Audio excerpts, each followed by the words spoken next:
중국이 미국을 상대로 보복 카드를 꺼내들었습니다.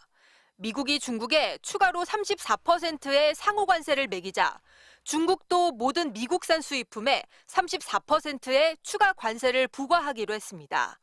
이번 조치는 오는 10일 낮부터 발효됩니다. 重损害世贸组织成员正当合法权益，严重破坏以规则为基础的多边贸易体制和国际经贸秩序。 중국의 보복은 여기서 그치지 않았습니다. 스마트폰과 전기차 등 첨단 기술 분야의 필수 광물인 희토류에 대한 수출 통제를 단행했습니다. 중국은 전 세계 가공 희토류의 90%를 생산합니다. 이번 수출 통제 조치는 미국뿐 아니라 모든 국가에 적용돼 광범위한 타격을 미칠 전망입니다. 또 중국은 트럼프 행정부가 추진해온 동영상 플랫폼 틱톡 인수에도 제동을 걸었습니다. 미국 기업의 틱톡 인수한 승인을 보류했는데 향후 협상에서 틱톡이 변수가 될지 주목됩니다. 앞서 트럼프는 중국이 틱톡 매각에 협조하면 관세를 인하해 줄 수 있다고 말하기도 했습니다. I think that China maybe will call and say, well, we're upset with the tariffs, and maybe they want to get something a little bit in order to get TikTok approved. Who knows? 한편 대만은 관세 직격탄을 맞은 기업에 약 4조 원가량을 지원하기로 했고 일본은 이시바 총리가 다음 주 중에 트럼프와 전화 협의를 할 예정입니다.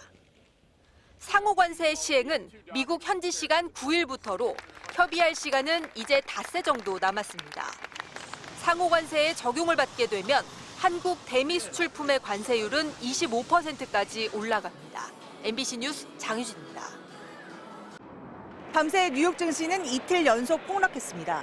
대표 지수인 다우존스 30, S&P 500 모두 5% 이상 급락했습니다. 테슬라와 엔비디아, 애플 등 기술주들은 하루 만에 많게는 11% 넘게 빠졌습니다.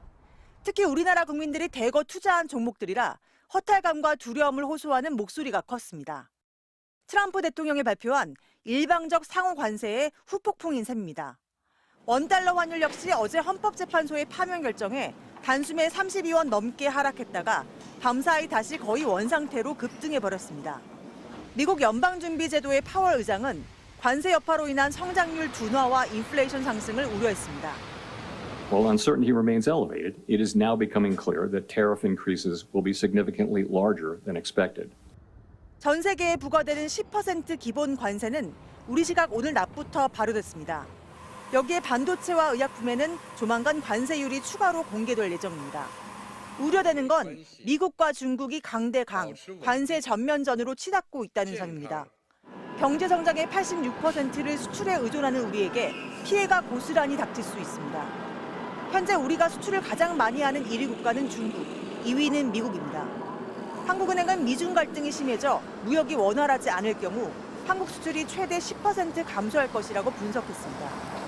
미국과 중국과 같은 주요국들의 경기가 둔화되고 글로벌 교역이 위축된다라고 한다면 소비와 투자와 같은 내수 부분이 여전히 살아나고 있지 않은 상황에서 향후에 한국 경제 성장률이 상당히 떨어질 수 있는 요인이 될 것으로 보입니다. 미국발 관세 전쟁에 사실상 자유무역 시대가 저무는 상황. 폭등하던 안전자산 금값마저 뚝 떨어지고 원유가마저 하락할 정도로 경기 침체에 대한 공포가 커지고 있습니다. MBC 뉴스 오혜정입니다.